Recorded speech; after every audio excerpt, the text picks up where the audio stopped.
students, I hope you all are good. Today we'll study in continuation of chapter 4. Now modifying the appearance of a table.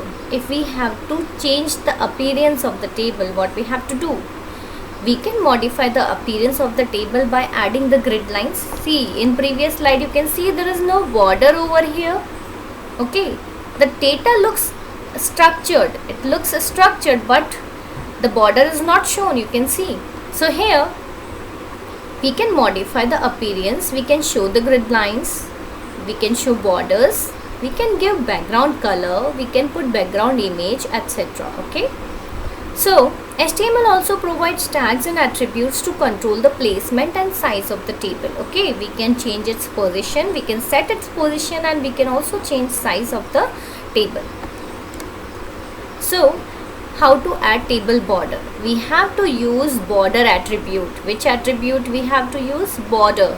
We have to simply write border equals to, and then we have to give a number like border equals to 1, border equals to 2, border equals to 3, etc.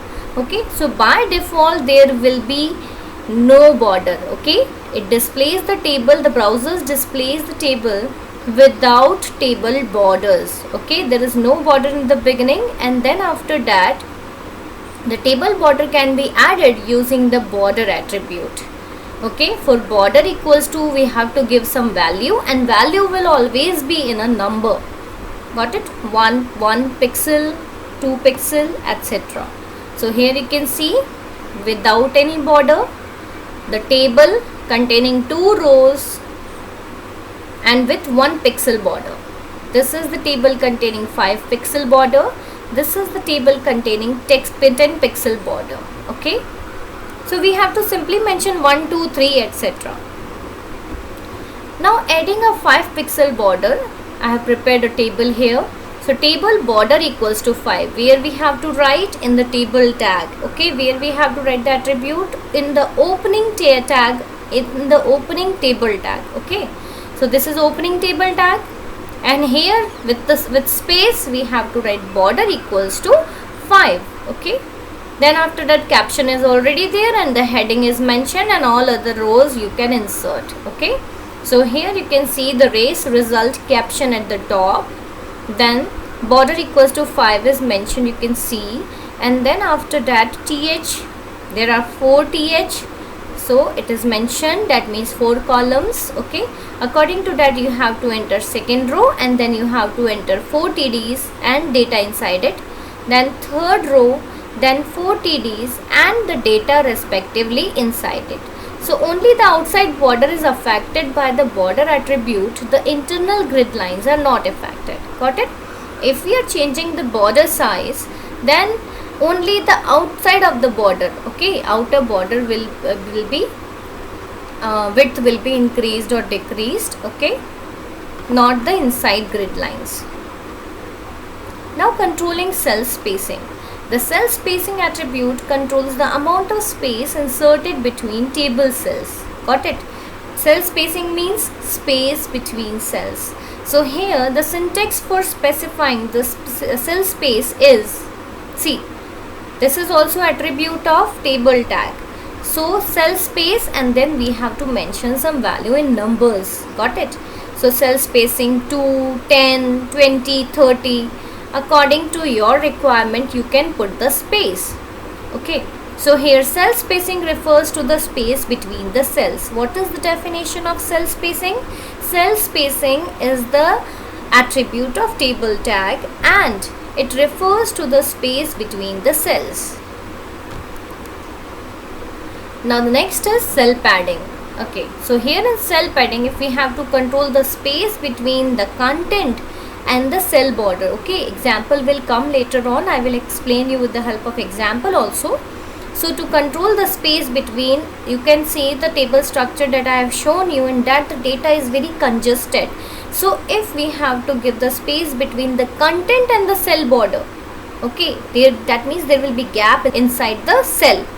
So at that time we will use cell padding. Okay, so you have to remember its definition, that means space between the table text and the cell border, that is cell padding. Okay, one more definition you can refer, that space within the cells. Okay, not between the cells. It is space within the cells is cell padding.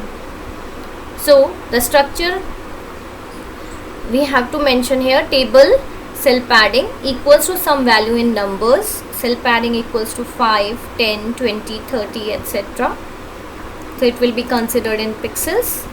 Here you can see the difference now. This is cell spacing and this is cell padding. Okay, in cell spacing you can see there is thickness in the grid line. Okay, so that means the space between two cells is increased.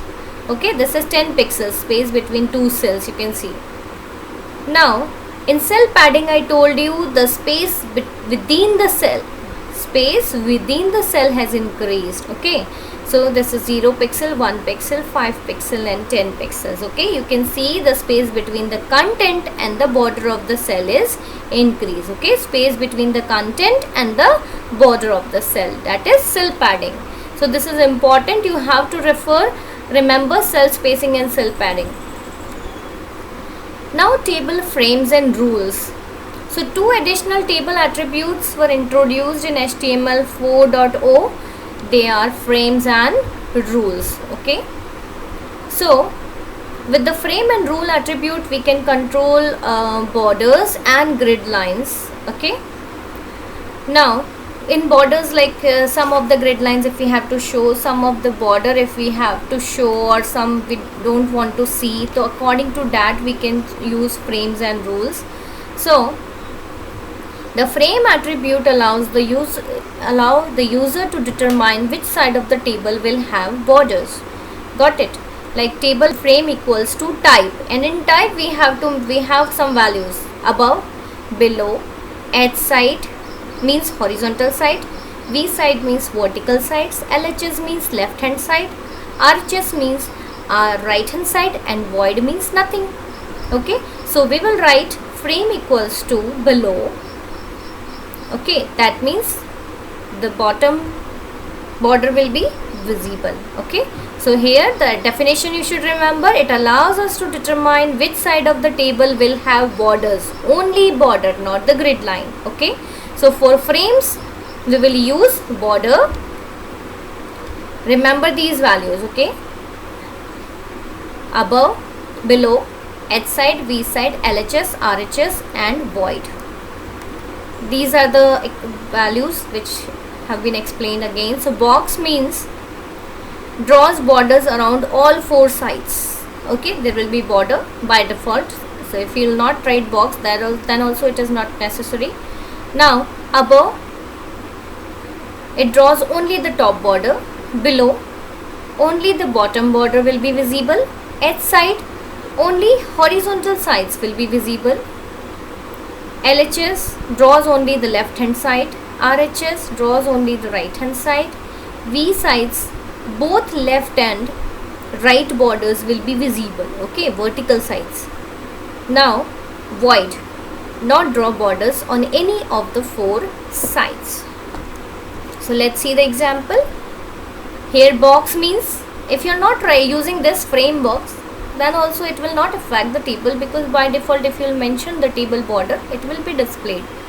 So here you can see frame above, the only above-most border is displayed and the rest is not shown.